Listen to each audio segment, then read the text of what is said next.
Assalamualaikum warahmatullahi taala wabarakatuh. Bismillahirrahmanirrahim. Alhamdulillah wassalatu wassalamu ala sayyidina Muhammad wa ala alihi washabbihi ajmain.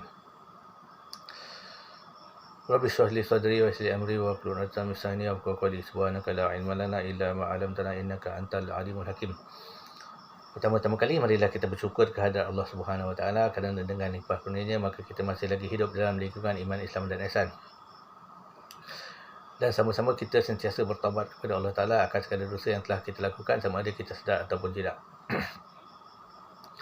Pada kali ini saya ingin menyambung sedikit penjelasan tentang politik dalam Islam. Ya. Menyambung penyebaran saya pada video yang lalu. Ya. Secara ringkas dalam masa yang singkat. Pada video yang lalu saya telah menyatakan bahawa politik itu adalah siasah. Ya. Cuma berbeza bahasa. Politik itulah siasah dan siasah itu adalah politik. Pada video yang lalu saya telah menyatakan bahawa siasah atau politik ini adalah terkandung di dalam Islam. Ia satu elemen daripada fiqh Islam. Ya. Kerana fiqh Islam tu mengandungi pertama ibadah, kedua muamalat, ketiga munakahat, keempat jenayah dan kelima siasah. Arti siasah ialah menjaga agama dan mentadbir negara dengannya, iaitu dengan agama. Baik. Apakah sumber politik? Sumber politik adalah daripada Al-Quran dan Hadis. Jadi maknanya kita wajib berpolitik menurut apa yang Islam gariskan, iaitu apa yang Nabi tunjukkan. Ya. Politik di zaman Nabi ada dua perkara penting yang kita nak fokuskan. Yang pertama, sumber itu sendiri. Yang kedua, siapa yang memerintah. Ya. Sumber politik Islam tak ada lain daripada Al-Quran dan Hadis. Ya, sebagaimana yang Allah Ta'ala sebut dalam Quran. Ya, kita tidak ada pilihan apabila Allah Ta'ala telah menetapkan hukum, kita tidak ada pilihan untuk mencari hukum yang lain. Ya, jadi maknanya sumber hukum dalam politik adalah Quran dan Sunnah. Ya, baik. Di zaman Nabi, yang memerintah adalah Nabi. Nabi memerintah sebagai ketua negara Islam, ketua negara.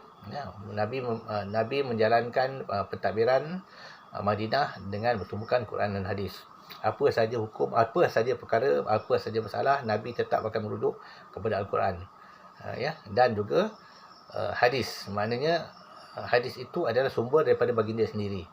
Ya, kerana apa? Baginda tidak bercakap dengan hawa nafsu, melainkan dengan ilham dari Allah Subhanahu Wa Taala.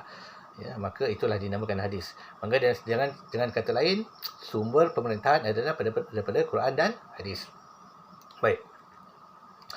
Siapakah yang sepatutnya memerintah? Ya. Yang sepatutnya memerintah menurut Islam adalah kaum majoriti. Kaum majoriti. Ya, kerana Nabi memerintah Madinah, majoritinya adalah orang Islam. Apabila Nabi telah menguasai Madinah, maka Nabi memerintah, orang Islam memerintah. Kaum-kaum lain berada di dalam pemerintahan, di bawah pemerintahan Nabi.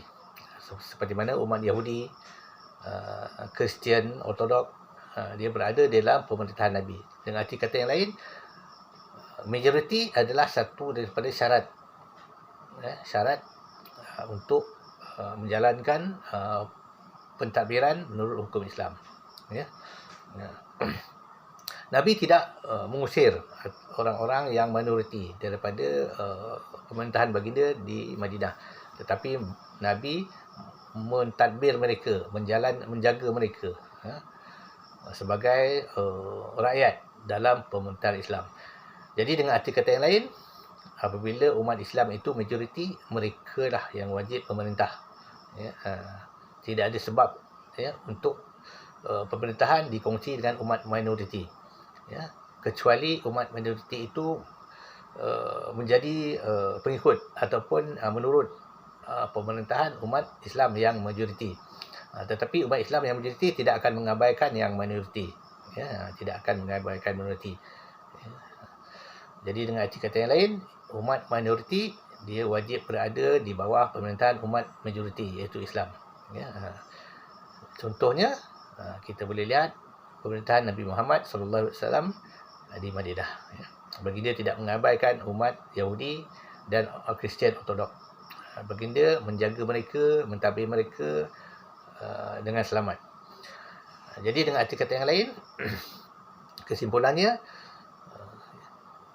pemerintahan negara wajib menurut hukum Islam. Ya. Di mana negara itu majoritinya adalah orang Islam. Ya. Apabila negara itu majoritinya orang Islam, wajib mereka memerintah dengan hukum Islam. Ya. Itu kesimpulannya yang kita boleh dapat daripada sirah Nabi SAW. Jadi sekian dulu. Wabillahi taufiq wal hidayah. Assalamualaikum warahmatullahi wabarakatuh.